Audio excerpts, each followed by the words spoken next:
Hello, let's talk about number 7 in the Encrypted series by Shannon McGuire. This is Trcks Fr Fr, which is, I think it's going to be, probably is a little trilogy embedded in this series about Antimony Price, who is one of the Price children that this series follows, starting with Veracity. We've got an Alex, and now Antimony, also Annie, sometimes Price. The Price family are a splinter group from the Covenant of St. George, which was and is in this world a bunch of monster hunters who very are kind of Catholic Church kind of coded as they've just determined that all the monsters, all the supernatural beings that are actually real in this world, everything encrypted, cryptozoological and kind of fantasy and myth wise. There's Sasquatch, there's werewolves, there's chupacabra, there's like every different kind of thing. There's lots of shapeshifters, there's werewolves. All these creatures are real, and the Covenant of St. George has determined that they are evil and must be eradicated, and go around hunting things down, even though they're just people. They're just folk. They're just folk. There's bad folk who, are murdering people. But there's also just people just trying to get along, just, people that you might kind of say are kind of encoded as kind of minority groups or non-believers who are get in the Covenant's crosshairs. Now, the Price family is an offshoot from this because several generations ago, they split off, and there's apparently a bunch of short stories that kind of maybe explore that. I haven't gotten to those yet, but now we get modern day, and there's the Price family, and there's the various daughters, the 2 daughters and son. In this part of the Price family, there's others, adopted parts of it, that are just trying to get along. And both Antinomy and Veracity Price very much are like, well, we kind of prefer to be doing other things, but this is just the life we were born into. Veracity wants to be a ballroom dancer. Antimony sort of just wants to roller skate and do her own thing, but they also feel the sense of responsibility of being forces for good. And Antimony was kind of been built up in the previous novels of being almost like kind of a Wednesday Addams, Uber Price, lots of poisoning and traps and various things like that. She's actually a little bit more conventional than I think was advertised from the other books. She definitely has an antagonistic relationship with her older sister. Maybe not surprising, older sibling kind of stuff like that. There's definitely kind of the family part of this book is good. The other thing I'd say about the series is it very much follows kind of almost like very much there's light romance kind of plotting of these books are very much pairing off. Veracity has somebody that she gets with. Alex meets a nice Australian lady, and then goes to meet his family. And same thing happens with Antimony, but going in the first book in the series.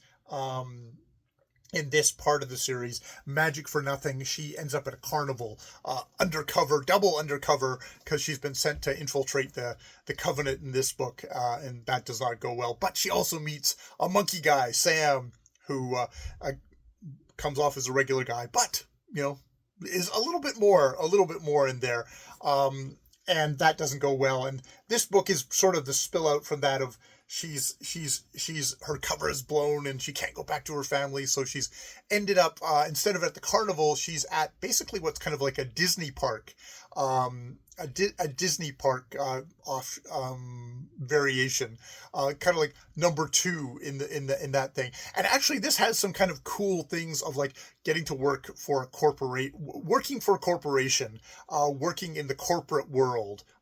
Being an employee in that kind of a tightly controlled system, which actually is kind of some of the stuff that I actually enjoyed the most about that. I was sort of disappointed we kind of veered back away from all that stuff.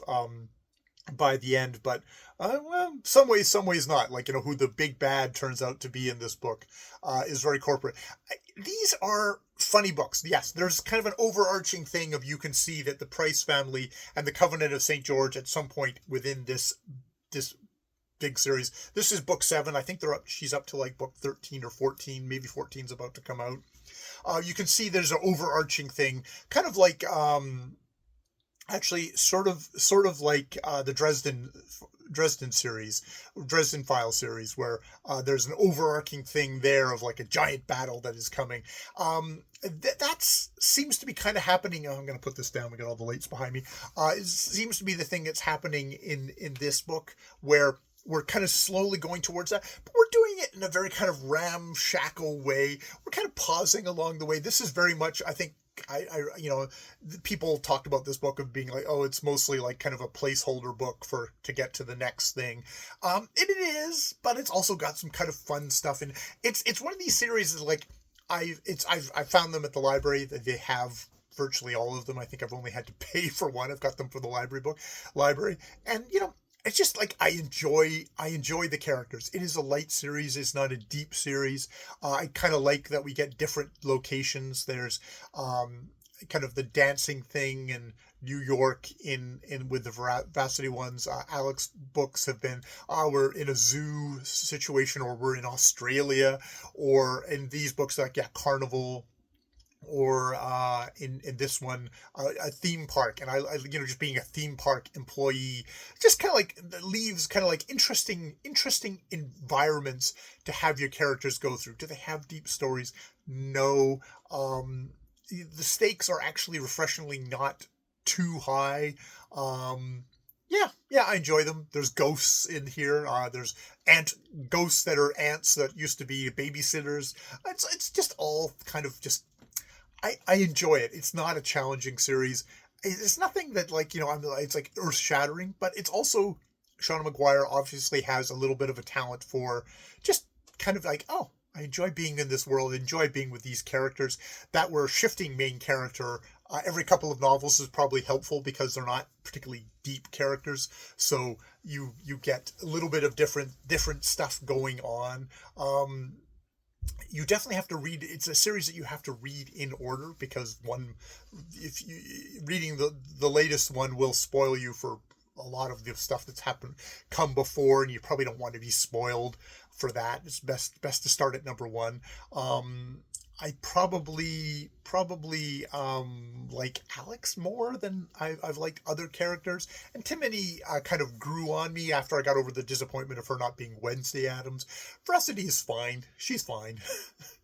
It's funny, you start off with what maybe feels like a bit of the weakest character there. But, it's all good. It's all good. So, yeah, that is... And, it's interesting, they have all these kind of cheesecake covers on them.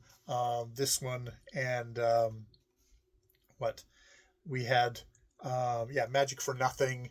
That's a little less cheesecake, but Chaos Choreography. They've had some very kind of cheesecakey-ish covers, but it's in kind of it kind of actually matches the kind of the tone of them, but also very much family tone of them. They're very much in the Price family and enjoying, and they've got some good baddies running around. This one has a bit more of a standalone baddie, but we've also had some interesting Covenant of St. George people. So, all good. All right, I will leave it there. More videos later.